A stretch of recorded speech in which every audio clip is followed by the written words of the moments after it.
ผู้ชมจำเริญผู้พุทธบริษัทទាំងក្នុងនិងក្រៅប្រទេសដែលបានតាមដានតាមរយៈវីដេអូនេះផ្ទាល់ទៀតណាទាំងញាតិញោមទូទាំងបរិយាជាចក្រកម្ពុជានិងញាតិញោមរស់នៅឯនេះសមុទ្រទូទាំងពិភពលោកទៀតដែលបានតាមដានទេសនាថ្ងៃនេះខ្ញុំគណៈអាត្មាថ្លែងអំណរគុណចំពោះម្ចាស់សទ្ធាទៀតណាដែលមាន Facebook ឈ្មោះបងរើនព្រីកពោះក៏បានចូលរួមជាស៊ីម៉ងចំនួនកន្លះតោនទៀតស្មើនឹង 10B បងណាបងរើនព្រីកពោះនិងភរិយាព្រមទាំងកូនចៅបានចូលរួមជាស៊ីម៉ងចំនួន 10B ស្មើនឹងកន្លះតោនទៀតដោយអំណាចបុណ្យកុសលធម្មទានអមិសទានដែលខ្ញុំព្រះអង្គខ្ញុំគណៈអាត្មាបានសាងបានធ្វើសូមជូនបុណ្យដល់បងរើនព្រីកពោះនិងភរិយានិងកូនចៅសូមបានទទួលនៅពុទ្ធពរព្រះ4ប្រការគឺអាយុវណ្ណៈសុខៈពលៈនិងសម្បត្តិ3សម្បត្តិមនុស្សសម្បត្តិទេវតាសម្បត្តិអស្ចារ្យព្រះនិព្វានយោប្រាថ្នានៅសម្បត្តិណាសូមឲ្យបានសម្រេចដូចបំណងបងប្រាថ្នាទៀតណាសូមអនុមោទនាទៀតចម្រើនពរញាតិញោមទាំងក្នុងនិងក្រៅប្រទេសបងញាតិញោមបានតាមដានទេសនាឃើញរកការ live នេះគឺខ្ញុំគណៈថ្ម live កាត់តវីដេអូនៅសាលាឆាន់រោងខាងជើងសាលាឆាន់គឺរោងបាយបន្តហើយនឹងចាក់ដីខ្ពស់ញាតិញោមបងញ៉ាចាក់ដីឲ្យខ្ពស់ដើម្បីឲ្យផុតពីទឹកកុំឲ្យលិចញាតិញោមបងព្រោះឆ្នាំទៅមួយលិចកាលលិចទៅក៏ចុងភឺរត់លើកចានលើកឆ្នាំងរត់មកទិសខាងត្បូងសាលាឆាន់នេះញោមបងមកទិសខាងត្បូងនេះគឺខ្ញុំគណៈអាត្មាភាពក៏សាងនេះដែរញាតិញោមពីខ្នងដែររោងនោះនេះនៅខ្វះ9 ឡូសង្កសី10សន្លឹកទៀតញាតិញោមបងសង្កសី10សន្លឹកទៀតអាក្រហមនោះរោងបាយចាស់រោងបាយទូចពីដើមតែវាលិចទឹកអញ្ចឹងបានតែកម្រងក៏សាងរោងបាយថ្មីនេះបងអញ្ចឹងញាតិញោមបានទេសនាសូមមេត្តាចូលរួមទៀតណាបងតាមបណ្ដាសង្គម Facebook ទៀតណាសូមមេត្តាចូលរួមចាប់មគ្គផលដែររីឯខាងត្បូងសាលាឆាន់នេះ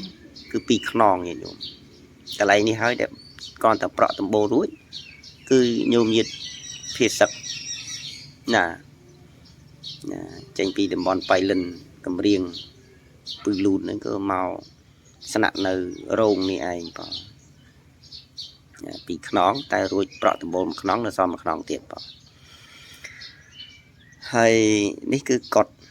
មកភាពទេណាបងកសាងសម័យពីដើមដែលព្រះដ៏មានព្រះភិក្ខព្រះអង្គទ្រង់អនុញ្ញាតឲ្យភិក្ខុសង្ឃទទួលភិក្ខុទទួលការនិមន្តពីបរិស័ទហ្នឹងគឺឲ្យសាងកុដិសាលារោងបាយព្រះវិហាររោងអបោសុតណាទៀតហើយនឹងកុដិហើយនឹងបង្គន់ស្រះលបងពាត់ជុំវិញវត្តទៀតនេះគឺសម័យកាលព្រះដ៏មានព្រះភិក្ខព្រះអង្គគង់ពធរមាននៅទៀតហើយមុននឹងរដូវចូលព្រះវស្សាគឺព្រះសង្ឃត្រូវនិមន្តបិណ្ឌបាតរយៈពេល1ខែនេះដើម្បីសុំត្រីងៀតត្រីឆ្អើរឬក៏សុំជាកណាត់សម្ពុតបង់ស្គូលឬក៏ដើរបិណ្ឌបាតនេះនេះបងបិណ្ឌបាតសម្ពុតមួយទឹកភ្លៀងត្រៀមរដូវកាលទឹកភ្លៀងងាយស្រួលនឹងផ្លាស់កាលពីដើមឡើយមានទាស័យរបស់លោកយាយពិសាខាហ្នឹងទៅនិមន្តគឺភិក្ខុសង្ឃត្រង់ស្រង់ទឹកហើយក៏រត់ចូលបន្ទប់អស់ទៅអត់មានអីផ្លាស់ប្ដូរចឹងចឹងទៅក៏មានដំណើររឿងចឹងទៅក៏ការចូលព្រះវស្សាក៏ប្រជាពលរដ្ឋពុទ្ធបរិស័ទកាន់ពុទ្ធសាសនាត្រូវតែមានប្រគេនសម្ភារៈទឹកត្រីទឹកស្អ៊ីវអង្គសម្ពុតមួយទឹកភ្លៀងទៀត chẳng tới cứ để đầu chu bè phá chật một đỏ hơi nhìn nhôm bò chẳng xôm bẩn bạt nhôm thế ná có một cái rong pi cái rong cái tăng cầm lăng sệt thia tiền tập phết chia chạy buôn lại tập phượng chẳng hành tiền cái cột cung không rồi đời cao là dạ bé bay khai ọt cao đỏ bay khai tiền ná nè xong bậc kênh chun bồn đã nhôm bị chặt sệt thia tiền nè thằng tiền ná bảo đã lọp bậc kênh một ta bên dạ băng ôn cái đấy đưa bậc kênh nhà mà không có nạp vào to đội nhìn nhôm nơi xa rõ là mấy còn bậc kênh nhà mà to nên không có nạp vào phiệp là tam tên đi kia manigramឬក៏ Mr. Union ទៀតណាអញ្ចឹងខ្ញុំគណៈអាត្មាក៏ងាយស្រួលនឹងបើកtênនេះគេ AC Lida ដែរ